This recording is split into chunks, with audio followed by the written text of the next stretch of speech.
Kurt Responds. Why are we doing this? These are unusual, uncharted, and unprecedented times in our business, and our commitment to our members and to our associates is to bring you as much relevant information to help you become a better decision maker, to have a better network for information, and to get experiences and perspectives of others during these very challenging times. I'd like to thank our sponsor, the National Center for Construction Education and Research. And if you're interested in sponsorship of one of these future webinars, information will be forthcoming here at the end of this event. I want to invite you to stay connected for the entire webinar. Oftentimes during the Q&A session and the frequently asked questions presentation, some of the best information comes at that time. We will have a hard stop at 11 o'clock Eastern to permit you to go about your business. We're sure you're very busy, and we want to honor that commitment. What's coming up after this webinar is we will be sending an email to each of you who are registered by the end of the day. In that email will be the presenter's bio, contact information, his complete slide deck, which you'll begin to see in a moment, as well as a registration link to future construction and crisis webinars. I want to invite you right now to prepare to join us on Thursday, this coming Thursday at 11 o'clock Eastern, where we will feature Mr. Anirban Basu, who is one of the world's leading economists on the construction industry. And he's going to share the impact of this COVID-19 crisis on construction as he sees it, on the various industry sectors, perhaps on your personal finances as well as your business decision making. That will be the next one in 2 days, 11 o'clock this coming Thursday. A link for registration will appear in the follow-up email. I want to also let you know that the Kurt offices are not traditionally open for business, but we are indeed open for business as our staff is working remotely, like so many of the rest of you are. Our phones are being directed directly to our cell phones. Our laptops are up and running, and during regular business hours, our office and its staff is available to service you, to meet any need that you might have. So we invite you to call in, access the Kurt website at kurt.org, or call the office. And we'd like to help you as much as we possibly can during this time. I have a few suggestions for a better experience this morning. First of all, I would invite you to make sure that you've muted your microphone and disabled your computer's camera. There is a chat function on the upper right-hand side of your screen. You can see that right there next probably to your image. And you can enable that chat function. We have staff people working remotely who are monitoring that. Our speakers.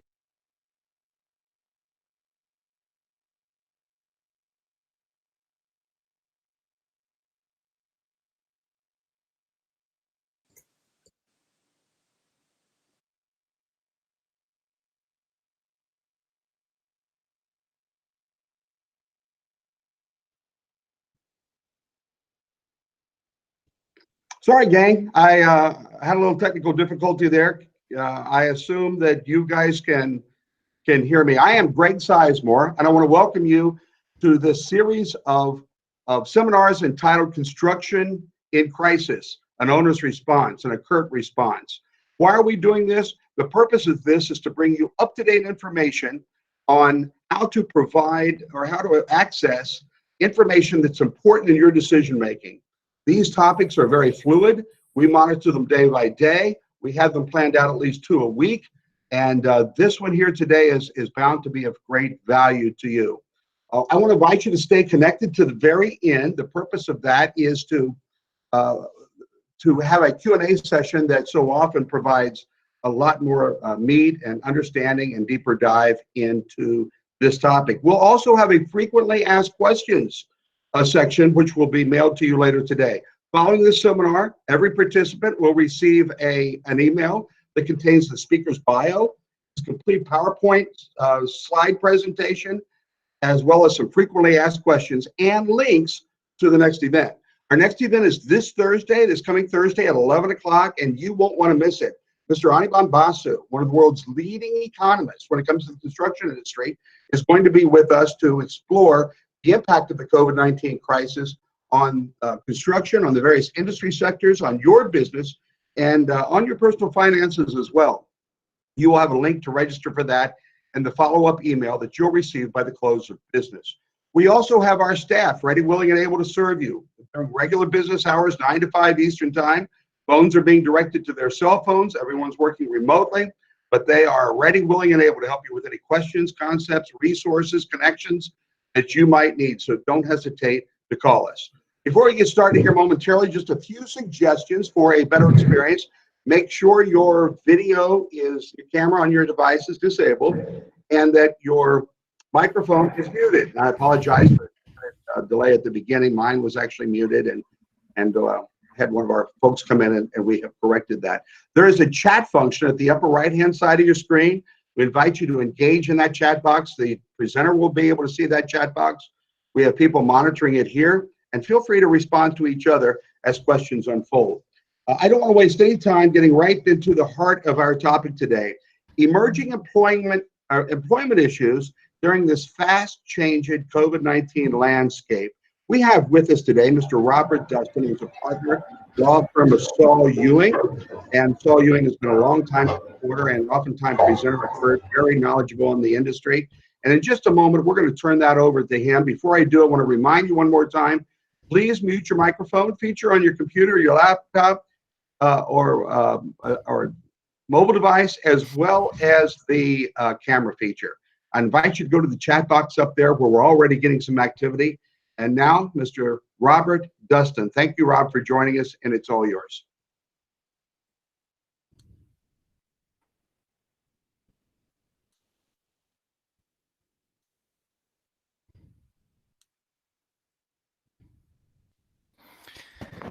Good morning, everybody. Greg, can you confirm that we are up and running? We are up and running. We can hear you. We can see you. Thank you. Very good. Appreciate it. Thanks, everybody. So our roadmap today, we don't have a lot of time. This is not the basic session on pandemic response and preparation. We are way beyond that right now. I want to give everybody an overview of the employment issues that we're facing right now, talk about the new legislation that passed last week, what they're calling Phase 2 legislation, the Families First Coronavirus Response Act, handle a number of FAQs, and then try to save 15, 20 minutes at the end for your questions in chat. We may go a few minutes over if there are urgent questions. I know some of you will have to leave promptly at 11. You know, there's a lot that we don't know about the epidemiology of the virus, despite everybody working on it. As testing expands, the advice that we get from public health officials may change. This is primarily in the US a state and local responsibility on public health advice and actions. We're monitoring our advice to our clients. We'll be including the FAQs that will be sent out with a link, and that link will include the page to Saul Ewing's website, where we are putting a wide variety of content up and updating that on a regular basis every few days. Many of the questions we're getting, and that you probably have right now, are not black and white legal questions of whether you can legally do something or not, but questions about risk assessment and employee relations, what you should do. Absent specific direction from your local health officials, these are business judgments, and the details make a difference. When clients call, we will help advise them, as your counsel are also trying to do. When I was first presenting almost 3 weeks ago now, the first webinar, I was starting to use the metaphor that we need to, buckle our seatbelts for a very bumpy ride. But that really is not the best metaphor here. The best I've come up with so far is that I have been doing hiking the Appalachian Trail in sections with some family members, and it's like packing for a very large hike. There's a lot of preparation you can do, a lot of supplies and issues you're going to need. You can read and study and prepare and watch everything, and you need to expect unexpected conditions. We are in an unusual time, and despite all your preparation, we also need resilience. So, because things will change as we go along, and things are developing every day, but that's where we start. So let me start with the overview. Start with fact pattern number 1. Mega Engineering announced that until further notice, employees are not to engage in personal business or international travel. Many employees are now complaining about the canceled plans and losses. This was very common 2 or 3 weeks ago, and it may continue. So Bob comes into work wearing a face mask and passes them out to several colleagues. So can Mega Engineering enforce this policy? Would it make any difference if this was healthcare? Do you have to reimburse your employees? And do you have to allow Bob and his friends to wear face masks, assuming anybody can still find them? And the quick answers are no. Unless state law protects employees' off-duty conduct, as some state laws do, our employers can make any rules they wish that are not illegal. You do not have to reimburse your employees for their personal losses. Many will choose to do so as an employee relations issues. And you don't have to allow face masks at work. In fact, CDC continues to not recommend face masks for those who are healthy to save the limited masks because they aren't all that effective, and to save resources for those desperately in need and for healthcare providers. So we're all familiar right now with the basic symptoms, mild symptoms: fever, cough, and shortness of breath. The key thing is fever plus one of those other two within days of exposure. And while more vulnerable populations are still those above age 60 and with underlying health conditions, the new research is showing that a significant percentage of hospitalizations in the United States, Italy, and other countries right now are those who are much younger. The idea that our teenagers and 20-somethings and millennials are immune to this is probably not true. But there's a lot of information that's still unknown. CDC's current risk assessment is for these high-risk populations, and that has not changed much, but obviously we're moving much further in local requirements. The advice keeps changing, but people in high-risk groups still need to avoid groups of more than 10. That's CDC at the national level, and avoiding international travel. But we know what now, roughly a third of the US population is under restrictions from states and localities that have required something in either work from home or stay-at-home orders, with lots of exceptions, to the lesser requirements of business interruption and limiting the businesses that can operating, shutdowning non-essential operations. There are a lot of variations in these laws, and it really is a state-by-state interpretation on many of those. And it's a constantly changing environment. If you work in more than one state, it gets confusing fast. The basic exposure has been just to require sick employees to stay at home. And there will be, the experts are predicting there are going to be waves of this throughout this year.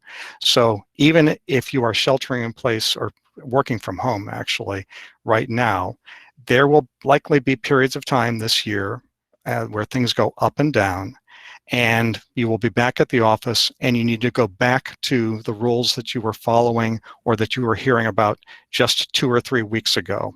So even if there are businesses that are open up, or if you are remaining open, as many construction companies have, and businesses that hire them, these issues are the basic guidance requiring sick employees to stay home, have flexible sick leave policies, are going to continue. So hypothetical number 2, Julie, 19-year-old receptionist, not eligible for benefits. Her neighborhood has several confirmed cases, calls her supervisor to say she's not feeling well and is coughing. Supervisor is very frustrated, asks whether Julie has a fever, says she has a low fever, and Julie tells her she better get back to work or she'll be out of a job. She comes in the next day feeling worse. And apologies for the picture. I changed the fact pattern to be more specific and forgot to change this picture. So, could Julie's symptoms be COVID-19, and was it legal for the supervisor to ask about symptoms? And the answer to both are yes. That fever combined with cough or difficulty breathing are possible COVID, but it could be flu, we're still in flu season, or another unidentified virus. And yes, the supervisor does have the right to ask about Julie's symptoms. The guidance that all employers are working with right now is from from EEOC guidance back in 2009, after the H1N1 season, that was called the EEOC pandemic guidance. And it has supplemented that recently with a 1 to 2 page update on the EEOC's website you may have seen, specifically applying it to the COVID-19 pandemic. But that's the guidance we're all working for. And under that guidance, even pre-pandemic and definitely after a pandemic has been declared, questions about flu or cold type symptoms are permissible. They are not considered disability-related inquiries because COVID-19 probably is not, but we won't know until the courts address this later, a disability in and of itself. But the EEOC's guidance and rules for employers on medical exams and inquiries still applies. So you need to be consistent in your inquiries and make certain that everybody who is reporting symptoms is asked similar questions. Now, for those of you who are still open and working, or that will be back in offices again, here's hypo number 3. Week after Harold arrived home from a cruise, he came down with symptoms. He went to the hospital, tested positive. Because the symptoms were mild, he was sent home to isolation. A week later, feels better, is still coughing. It's allergy and asthma season. He thinks his allergies are acting up and his asthma is kicking up. He wants to come work to now. So this is something you could be facing tomorrow. Should Harold be allowed to work? And should he be allowed to come back? Well, actually, it's a really good question. And the short answer is should be a doctor's decision. 14 days is the incubation period for COVID-19. If that's what he has, he should be out for at least 14 days. We really don't know how long an individual may be contagious, but it's at least through the time they're still having symptoms. Problem is, Harold's cough may not be a continuation of his flu or cold or COVID-19 or something else. CDC says that the return dates and whether somebody has COVID or might have it and when somebody should come back, case-by-case decision. If you have COVID, well, at a minimum, regardless of what it is, flu or anything else, at least 24 hours after you're symptom-free. But if it is a positive COVID test, the gold standard here is symptom-free and 2 negative COVID tests 24 hours apart. Just like a bad flu, the symptoms continue for some time. However, as we all know, testing is not always available these days, not to everybody who wants it. So that gold standard may not be realistic. You may have to rely on just a doctor's note that says, in my opinion, he's free to return to work and is not contagious to other people.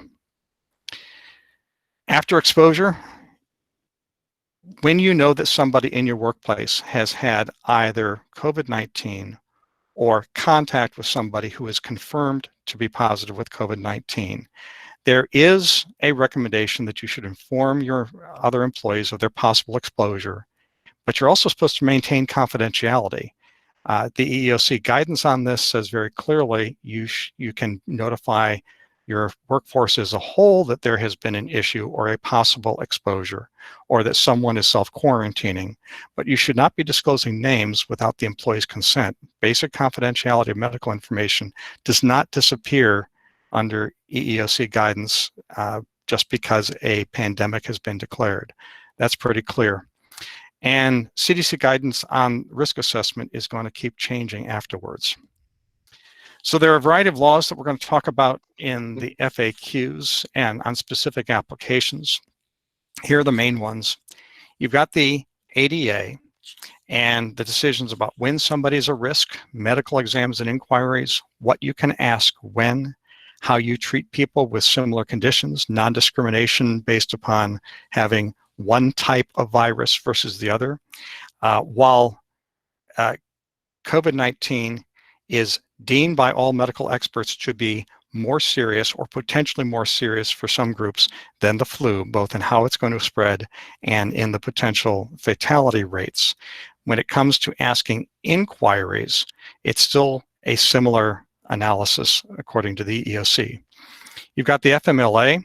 In many cases, most cases, this will be a serious health condition that's going to incapacitate for more than 3 days. We're going to talk a little bit about the new legislation in a second. All of the wage and hour issues about working at home and telework that we're going to go through some examples. Basic rules are always, you have to look at your own PTO policies, sick leave policies. Some of you will be in states that had mandated sick leave even before this outbreak and even before the recent legislation.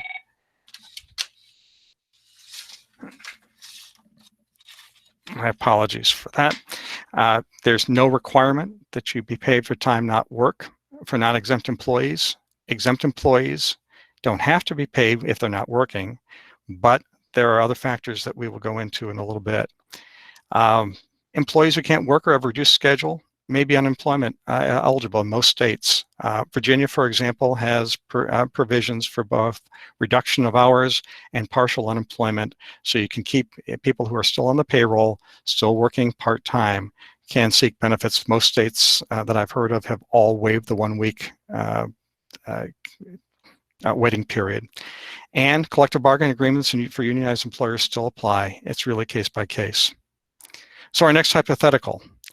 Samuel just got back from a trip to New York City, check on his family, calls his managers to think he has a cold. Supervisor tells him to stay out for 2 weeks unless he's got a doctor's note. Is the supervisor, assuming Samuel has a disability, can he do this? Can Samuel be paid, and does he have FMLA rights? Well, as we mentioned in the EOC guidance, the supervisor is assuming he might have COVID. That would not be a disability, but he has a right to require all sick employees to stay home. Samuel has no right to be paid unless he has accrued leave or some other policy or collective bargaining agreement, or is covered under the new federal EPSA. And he probably does have unpaid leave rights under the FMLA already. Now, another issue that we were counting several weeks ago, and I think is going to be continuing, is the issue of discrimination and stigma issues. Kim's case, hypothetical. She returned from visiting her family in South Korea just as the outbreak began or before any quarantine. Works as a sales consultant. Certain customers are starting to say they didn't want Kim to pull merchandise for them. After a few weeks, manager told Kim there's nothing she can do, had to lay her off until the fear dies down. Does Kim have a claim? Absolutely. This is a new version of a very old problem that just because customers are discriminating on some protected basis and don't want to deal with your employees on that basis, it'd be a violation of Title VII and state laws to fire Kim or somebody in a similar situation because of perceived national origin discrimination, just because she's from Korea. And you'll note that in the fact pattern, her return from Korea was weeks ago after any period of isolation. So it's one thing to require isolation if somebody is coming back, self-quarantine if somebody is coming back from overseas from a hotspot. It's another thing once they're back at work to say, if customers don't want to wait on you, that's okay. The other thing that most of you are going to be familiar with, and lots of employers are getting used to for the first time, very seldom have many office settings had to deal with the OSHA General Duty Clause, or think about it most of the time. The General Duty Clause is sort of the catch-all workplace safety requirement for all employers. The duty to provide employees with a place of employment free from hazards and complying with OSHA standards. And if you have known exposures or known risks, and it was recognized and it was likely to cause serious harm, and there's a way to correct it, then you have a duty to do that. And the General Duty Clause does come into play in sending sick employees home, in warning other individuals that somebody may have been exposed, in how you handle all of the other precautions that are recommended on sanitizing your workplace and gloving up where appropriate and taking social distancing in the office. And this General Duty Clause is going to be particularly relevant as businesses start reopening and people start returning, but the virus is still widespread. So, change question, hypothetical for our restaurant worker. Michelle, an experienced server at a local restaurant, she notices that a customer at her table has been coughing and has a running nose. Michelle tells her manager she doesn't want to serve the customer due to fear of the coronavirus and says if the table's not reassigned, she's going home. Does the restaurant have to comply with Michelle's request? Does it have to ask the customer to leave? Is Michelle allowed to leave her shift early over what may be legitimate concerns? This whole issue of serving customers and customers who do not want to be served, or more importantly, the employees who are fearful of different exposures, is coming up in a lot of different settings. One that I'm hearing quite frequently, or starting to hear frequently, and has been talked about in the press recently, is delivery drivers, anybody that provides services in-home, home healthcare workers, anybody providing services. Or the staff, the guy we were dealing with got let go, and I don't know if what he did to us had anything to do with that, or if it was just they. I'm sure they're like so many other businesses, they're just laying off. I'm sorry. Okay, somebody was on the side there. So yeah, a lot of people are going to have stories of this right now, of people going who go into people's homes. The landscapers, working outside, but a lot of folks who work in the trades and delivery and others in the house. Not only are customers not wanting service people to come into their house, there are people who do not want to serve anybody who is noticeably sick. Now, in this case, the answer is no. You do not have to allow your employees to just refuse to wait on your customers. Risk assessment would likely determine that this customer might have the flu or cold. She should be treated like any other customer with the symptoms. And the server should continue serving the table she was assigned to, but you need to take as many precautions as you can in the workplace. And if she's part of a high-risk population, you may want to consider whether or not you should take extra steps to protect her from customers who are ill. But you're hearing about this every day from hourly workers concerned in a wide variety of businesses that are still open, that the customer is coming in, and you will start seeing more retailers requiring social distancing or taking other steps to protect their workers in the workplace. But just saying, I don't want to do this because I'm fearful. A related example of this would be somebody who simply says, I'm fearful of coming back to work, therefore I want to stay home. We'll talk about that in a few minutes. So you can decide whether you want to do screening, and you can, if you apply the same rules to everybody else, ask customers that leave. If you have a reasonable belief that a customer has a contagious illness, and you apply those same rules to all customers that you are serving or that your employees are working with, then that's not discrimination, and that should be a reasonable step. You might be wrong, but you can exercise your reasonable judgment for that.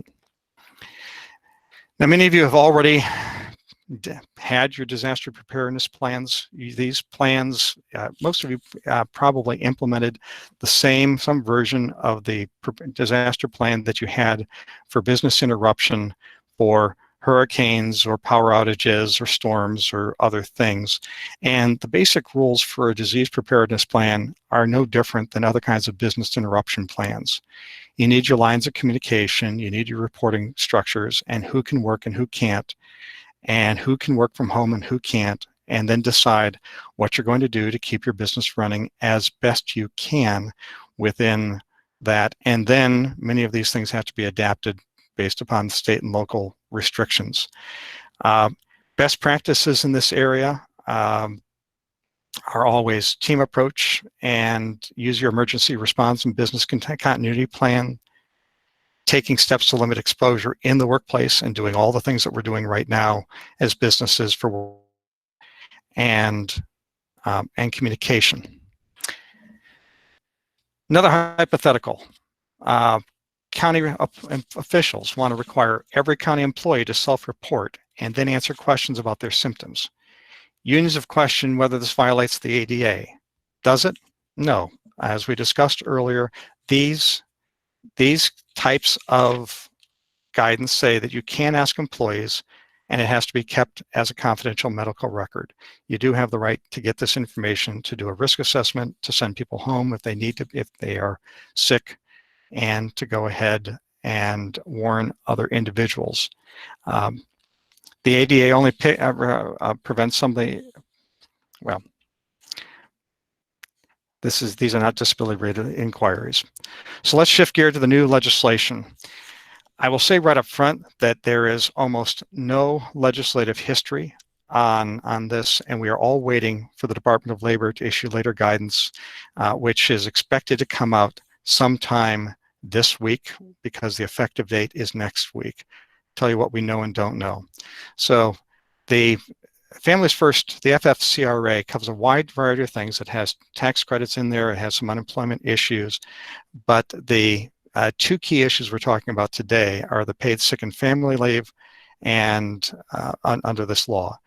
It has an effective date, which most say have concluded is going to be April 2nd. It's worded awkwardly that it's going to be effective within 15 days. April 2nd is the presumed start date. Mandatory sick leave, paid family medical leave for covered employers, tax credits, some changes to unemployment comp. Covered employers, which of you are covered? If you have under 500, you are presumptively covered under this law. Fewer than 500 employees, those with fewer than 50 may be exempt if they can show it would jeopardize the viability of their business. IRS just came out with new guidance on these issues tied to the tax credits and is looking at an expedited process for small employers to indicate that they really can't afford to provide the paid sick leave under this, and they're looking to provide something additional and something on the mechanics. Those IRS regulations just came out the other day. It also covers most public sector employers regardless of size. So if you are in the public sector as a user, chances are state and local governmental employers are covered under this law. It appears to be fairly broad. It's tied in with FLSA coverage issues. As far as private businesses on the how to count to 500, we think that the rule is going to be, or the interpretation, that it's going to be similar to the FMLA. You may recall that the FMLA has rules for when you are required to provide paid sick leave that puts together all subsidiaries that are under common control. We suspect that that interpretation will imply, and so that corporations that have multiple subsidiaries that are smaller than 500 will probably be counted together and not be required to pay the sick leave, but also wouldn't be eligible for the tax credits. But that's one of those key questions that DOL hasn't provided guidance on yet, and lawyers are split around the country on how to count to 500. So the first requirement is the emergency paid sick leave. 80 hours of sick time for full-time employees, and it's pro rata for part-time. It's capped per day at certain levels. There are 6 reasons for covered reasons under the law. A quarantine or isolation order. Note that quarantine is a very narrowly defined issue according to the CDC. Only when somebody is tested positive for a disease that's on the list, and COVID-19, and then CDC issues a COVID-19 quarantine order. There's not been any specific guidance on that's the interpretation, but we believe that these state governmental directions for businesses to close or for people to stay home would not qualify for this one. But most others, if number 2 is going to apply a lot if a healthcare provider has directed self-quarantine because of concerns, or if the employee is sick or diagnosis, or if they're carrying family members who are sick or under quarantine, or all those situations of work-at-home moms and dads to care for a child if their school or child care facility is closed, or child care provider is closed. And similar issues. Again, a lot of things we don't know, including what it means to care for the child if there is a need to care for a child, particularly older children who can stay at home on their own under state law. A lot of ambiguity that may be that DOL may or may not clear up, and it could be a state law question on when 5 is going to apply. We know that you have to be able to use the sick leave, may use it before other create PTO, and you can't require them to use PTO before using sick leave. They use the term PTO. They don't. The statute doesn't distinguish between separate paid vacation leave and sick leave, and we don't know how DOL is going to come down on that. And you have a notice of rights, and the remedies will be those for wage hour violations. The other part of the law is the Emergency Family Medical Leave Expansion Act. Available to the same covered employers. You only have to have worked 30 days. And basically, if you are needed to care for an employee because the child's school or place of care is closed and you need to care for somebody, then you can get up to 12 weeks of unpaid leave. First 10 days is unpaid, and after that, it is a partial paid leave for the remainder of the 10 weeks. So the question of whether or not what needed to care for means for this leave is that everybody whose child is at home because school is closed, or our children who are able to care for themselves in a different category. We haven't seen any guidance on that yet. Employees have to provide reasonable notice if they know, and they get their reinstatement. So it's an FMLA type leave law that guarantees reinstatement rights with a narrow exception for employers with less than 25 if you try to offer them their job and then they don't come back. So let's move into a couple more FAQs before we turn and start taking your questions. Common question: can I send sick employees home? Even if we haven't done this in the past, as we discussed before, with certain exceptions? The answer is yes. Do you need to pay employees who quarantined after travel or after you send them home? No, unless they have paid sick leave or under your policies. But if you're a covered employer in that under 500, under the EPSA, you will probably have to pay them. If they need a diagnosis, they're covered under number 3, and if the healthcare provider recommends something, they're covered under number 2. And you can ignore that last bullet point. We're gonna scratch that. I changed our advice on this after reviewing CDC guidance on quarantine, in a call this morning, because there's still no regs and we're all trying to figure this out as best we can. So, but in most places where you have somebody who's sick or possibly sick or needs a diagnosis, you're going to have to pay them under the new law if you have 500 or fewer employees, unless you're part of that under 50 exemption. Can you send some people home? We've heard of employers who want to send home those who are most vulnerable for their own good, those who are over 60, those who have other conditions. This is going to become an issue, again, for those of you who are open or continue to be open during this year. You may say, I've got some employees who I don't think should be in the office because they're at greater vulnerability and I want to do it for their own good. Short answer is you can't. That would violate the ADA unless you conclude that your workplace is a danger to them and a direct threat to their health. And if you're following all other requirements regarding sanitation and social distancing, you're going to be hard to show that there is a significant risk of substantial harm just because they come into work. So that would probably be discrimination under the ADA. We have a lot of employers who are considering or have actually offered already additional benefits they weren't providing before, and that they are offering these on a temporary basis, who want to offer more flexibility, who want to offer an additional week or 2 of emergency paid leave, offer continuation of benefits for people who are at home if they can't pay them. And the short answer is yes. It's not going to backfire as long as you structure this appropriately and communicate effectively. Like all of your benefits, you can change them as long as you don't take away benefits already earned. You usually have a right to change and amend your policies under your handbook or even under your employee benefit plans, unless there's an applicable law that says you can't change them. And I've never seen a law that says you can't change them temporarily to improve them and then go back later. You should make clear in writing what these are, what restrictions there are, make sure it's temporary, and to be safe, put an initial deadline of how long this is going to be for. You can always extend it, but if you don't put a deadline, you will get issues later on in the year about individuals claiming the additional benefits. So put a temporary deadline on this and then extend if you choose to. Now, how are you going to coordinate these benefits with the EPSA or state paid leave laws? This is where, as I mentioned earlier, we really need to wait for the guidance on the DOL. There is, like I said, limited legislative history on the statute.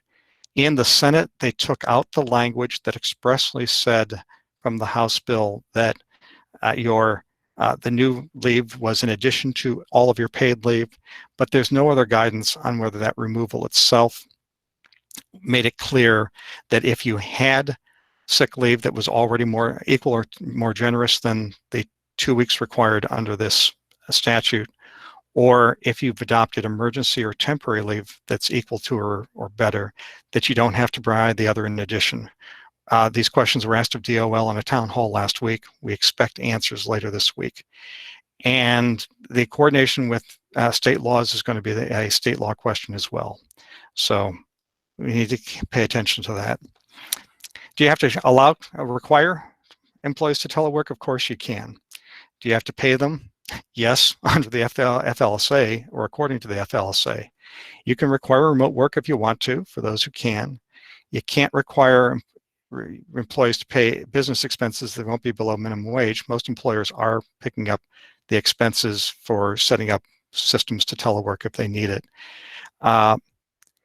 If you can't telework, or if they only have enough work for part of the day, if they're salaried exempt and you allow them to work, they'll typically get paid for the entire week. Now, if they take 4 days of sick leave or claim 4 days of sick leave because they're sick or under the new law, then they still get paid their entire salary. You can just charge the leave. That's what you can do, is draw down. But if you allow them to work, but you can reduce salaries as long as you're not reducing it below minimum wage. You can also turn your salaried employees into hourly work employees and pay them, at least for that work week, as hourly, and then go back at a later date. You just have to track their hours and pay them overtime, or tell them they can't work overtime. You can make those adjustments and then go back to them being paid on a salaried basis at a later date. For your hourly workers, you have lots of ways to monitor their time. We talked about those who are fearful of coming to work, and you don't have to let them stay home, period. We talked about return to work releases, and you can require it as long as you do so for all illnesses. You can require documentation similar to the FMLA of those who need to care for family members with serious health conditions. DOL will probably direct us to FMLA forms or issue some new forms under the new law. Can you require a negative test before employees come back? You can, but it's not going to be realistic, at least not in the short term. There's just not enough testing for those who are suspected of having the virus. So accepting another doctor's note and hope, and at some point, you may have to rely on employees' self-representation that they're free of symptoms, but in the short term, most individuals should be able to get in, or telemedicine in, to get return to work releases that they're symptom-free from their doctors. But given the amount of telework and restrictions, some doctors may start being cautious about clearing people to return to work, and you're going to have to make your own judgment. Finally, confidentiality issues. Is it confidential, and what about their family members? Absolutely. Treat all information that you have as potentially confidential for everybody. Now, what about downsizing? What rights do your employees have? Just like any other, just like the last recession, just like any other business interruption, just like any other concern, your contracts, your policies, your collective bargaining agreements, federal and state warrant acts may require advance notice if you can give it. And I'm getting a lot of questions now about furlough or layoff. Is there a difference? What can I do? What should I do? So first, decide what you want to do and put it in writing. Are they going to be on the payroll in an unpaid leave status? Are you going to allow them to use PTO and sick leave? Are you going to pay their insurance and benefits? Are you giving them reinstatement rights, and for how long? Then determine if they have not been separated on the payroll, they're going to have some rights under various other laws. Then you have to look at your state and unemployment contracts and your insurance policies. Question of whether or not you can keep somebody on insurance is an ERISA question and a question of your own insurance plans. If you want to limit the employee's rights, make it clear they're separated, take them off the payroll, give them a COBRA notice. You can choose to do something else, keep them on the payroll, continue benefits like some employers are doing, keep them on the payroll. They can still file for unemployment comp if you're not paying them. But you also have to decide, are you going to make promises regarding reinstatement, or are you just going to say, we hope to bring you back when business is back up and running, but we can't make any promises? And I would make that clear in the notice that you give them. So at that point, I am going to stop sharing, exit out of this in the show, and our folks are going to start talking about what we're doing. Great. Rob, Greg Q&A. Sizemore here. Thank you for that information. We are going to look at some of the questions. And Rob, if you will keep your audio on, I'll try to go through some of the questions. You can respond. What do you do if an employee claims that they contacted COVID on the job? Any intel on that? Oh, yeah. Well, first thing, I forgot to mention that OSHA has come out with rules a week ago, which they promptly had to clarify a little bit the next day, requiring monitoring and reporting and tracking of any work-related exposures. But it sets a fairly high standard for when you have to determine that it was a work-related issue. So for OSHA report purposes, immediately treated as an OSHA reporting incident and record it and follow those record-keeping guidelines. But then the question of workers' compensation, let them go ahead and file. I mean, you should treat it the same. First, you deal with the employee who has COVID, have to keep them out of the workplace, have to put them somewhere else, and follow all your other policies. But whether or not they're going to get workers' compensation is going to be a proof issue, and they are going to have to convince the workers' comp board. You got to decide later whether you're going to challenge it based upon the facts and circumstances or fight it. Great answer. And by the way, folks, if we don't get to your question, there's a frequently asked questions piece that we'll have in a subsequent email, follow-up email for you later today. Also, you can call our Kirk office, particularly Rhonda DeBro. She can get you to the right resource to answer your question. Another question we have is, a lot of this is good information for office staff, for our contractors and our owners, but what do you have to say for contractors whose projects are critical and therefore they need their entire workforce on site? How does that behavior on site change with COVID-19 landscape? And talk to us a little bit about those essential business workforces, right, such as the construction industry. Absolutely. The rules really don't change much. You're not going to have the telework options for most of your individuals. Right. You can require your employees to come to work. Their fear of the workplace isn't enough. You have to assure them all the same rules that we were applying in other settings 2 or 3 weeks ago, maintaining sanitation, maintaining social distancing wherever you can, using workplace protection, which will be common for many construction and utility workers, doing the best you can. If somebody is sick, make certain that they are gone for that period of time, and basically saying you've got to be at work because we are in essential businesses, and you don't have the right to go away just for fear, and then do everything you can to reassure and keep them safe at work. Great response. Is there a standard for the number of people who can be on a construction job site? Some of these are mega projects, others are highway and heavy projects. What can a supervisor do with respect to crew size? So you don't. First, this is usually going to be a state law question right now, because the CDC, Homeland Security, is actually the one who put together the list of essential workplaces and essential industries, and the general rule, the guidance on limiting exposure or groups does not apply to those. Individual state laws may or may not say, individual orders, I should say, the orders from the various governors may have certain statements about attempts to reduce size, but most of those orders I've seen so far have not applied to essential businesses. Or if they do, they say that you should try to do social distancing, but that's just not realistic when it comes to construction work sites. So our best guidance right now, but we really have to look at the individual orders, is going to be run your site and do your best to do social distancing while on the site. But I don't think you're going to be required to limit crew size, but a state law question probably. So you mentioned state law a few times. Are there some, I'm going to use the layman word, quirky. Are there some quirky laws in specific states that you think we should be aware of for two reasons? Number one, people on this call from all over the United States, and also people on this call have projects that are all over the United States. What state laws tend to be more onerous, more restrictive, or I'll use the layman word quirky? Comment?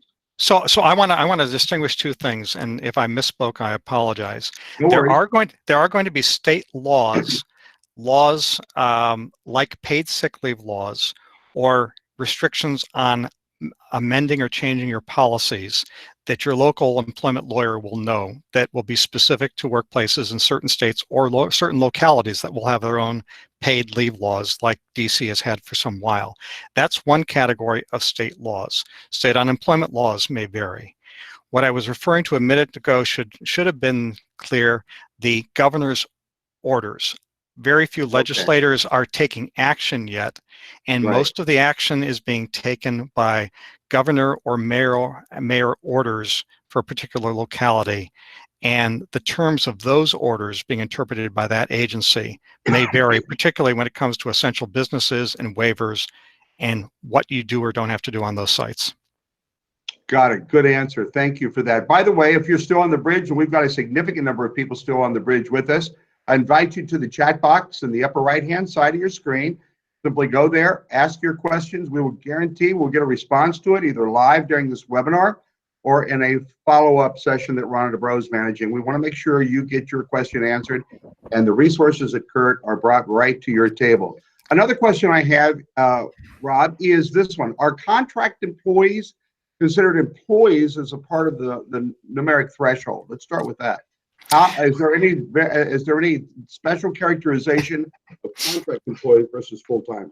Well, it depends on which law you're talking about, but nearly every one of the federal laws, actually every one of the federal laws I can think of, and I believe the definition is going to apply for the new EPSA as well, independent contractors, true independent contractors, are not counted in the employee count. Everybody remembers that a few years ago, the FLSA was being interpreted under the prior administration so that there were virtually no independent contractors, everybody was an employee, and all of those interpretations have been reversed. So if you're treating people as independent contractors and can do so under the common law test, those are not going to be considered employees, both for the counts and for their rights. They won't have the same rights. Interesting. Talk to us a little bit about union workers that typically are union contractors that typically get their contractors from the hall. Workforces fluctuate with project volume, people on and off the bench, as they say. What specific issues to the unionized construction project should we be aware of? Right. And just so your audience knows, I've got more than a little bit of experience in that area and have been working with the IBW NECA apprenticeship programs for 25, 30 years. So I've got some familiarity with those issues. First, the collective bargaining agreement is always going to control. And the unions are going to have the same concerns for their workers in having a safe workplace that the contractors are going to have with having a safe workplace. So this is probably going to be a discussion between the contractors and the local, at that level on what steps contractors should be taking and what rights they have. Usually they have the right to right of refusal for reasonable reasons. So having an understanding, however, on what to do with sick employees who may or may not have COVID-19, or the flip side, the ability to require employees to come even if they're concerned about safety. Those things should be worked out now so that as you continue throughout the year, you're not seeing a bunch of grievances later.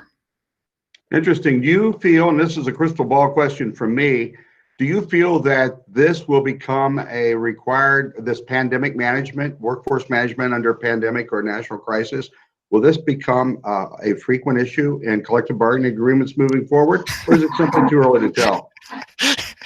Well, I want to say I hope not, but we had the same question yesterday on employment agreements, and most employment contracts, for whether it's for execs or other employees, do not have a emergency furlough, economic disruption caveat on grounds for termination. And I think the lawyers are going to start adding them to the long list of reasons under all kinds of contracts. But but to the extent that the collective bargaining agreements already deal with lots of other kinds of work interruption issues, whether it's recession and downturns or short-term crises, storms, other issues that cause business interruption, and this will probably just get added to the list of categories. Thanks, Rob. Another question that I've got coming in from another source: for the owners who are on this webinar, what should we specifically be doing to communicate with contractors and contractors down to sub while still avoiding the co-employment challenge? Like all owners, and I do more representation of owners than I do of contractors Right. over the years. You've got to maintain your safe workplace and take all the steps that you are taking to regarding your own employees and your managers who are on site, and it's your prime that you should be talking to about what are the safe workplace practices they are using for their various subs to reduce the risks. But ultimately, your owner's other set of concerns are just keeping the project going or not, depending on how depleted the ranks of the prime and the subs are. And I think you're going to start getting some of those issues that go a little bit beyond what we're ready to talk about today, but they're going to be coming up soon. So I think that there are discussions about the project management and workplace safety that would be the same as the high-level safety issues that are being done on any other job site. Great, thank you for that. Are there some other resources that you folks at Soil Ewing or your clients are following that some of our attendees may want to be aware of? What other outside resources are you tracking, Rob, or are your clients tracking in order to get up-to-the-minute information for good decision-making purposes? Okay. Have any recommendations? Sure, and the resource page that will be on the back of these slides, and by the way, before sending this to you, I'm going to correct a few typos that we forgot to get to. No worries. But the resources will have the various federal guidances. Also, we'll have the link to the web page where we are posting all of our COVID advice externally to our clients and are updating that regularly. We are watching EEOC and DOL and CDC and other sources on a regular basis, but we're trying to compile that and putting out alerts and guidance on a wide range of issues to businesses. And we are updating those regularly on that COVID-19 response page at www.sol.com, and we will send that link along with the FAQs later. Excellent. Here's another crystal ball question. You know, we've entitled this series of seminars as an owner response to this construction and crisis, which it really is. As of today, and I know we're just shortly into this experience, what kind of after construction and crisis topics should owners particularly or contractors be thinking about? What kind of subjects will be in the wake of this crisis that you could invite us to get ahead of now? Any thoughts on that? By the way, that goes for everybody who's listening. We still have an excellent crowd with us. We will adjourn in just one or 2 minutes. But if you have some resources to those of you who are listening while Rob's gathering his thoughts, please post them to the chat box. We'll make sure everybody gets them. Rob, and construction and crisis. Sure. What advice and Greg, by the way, I am willing to stay a few more minutes if there are questions. That's up to you. Oh, good. Thank you very much. Yeah, but the force majeure issues that Gary talked about last week are an obvious one of getting out of contracts and in certain requirements. You're going to face a lot of issues starting immediately about access to loans and money and all of the business-related shutdowns. Insurance coverage issues, force majeure and otherwise, are going to be constant as people are trying to get cash flow and will continue throughout this process. All the contract issues for owners and contractors on extending projects and deadlines and requirements and how long that's going to be ongoing, and claims, the claims that are going to come from, the claims that will come from jobs that did not continue or did not finish on time, and the consequential damages, all of those issues, because there probably will not be federal or state laws that specifically govern how your construction contracts are going to be interpreted, and that's going to be left to the owners and the contractors to work out how generous or not they're going to be over what's happened during this crisis.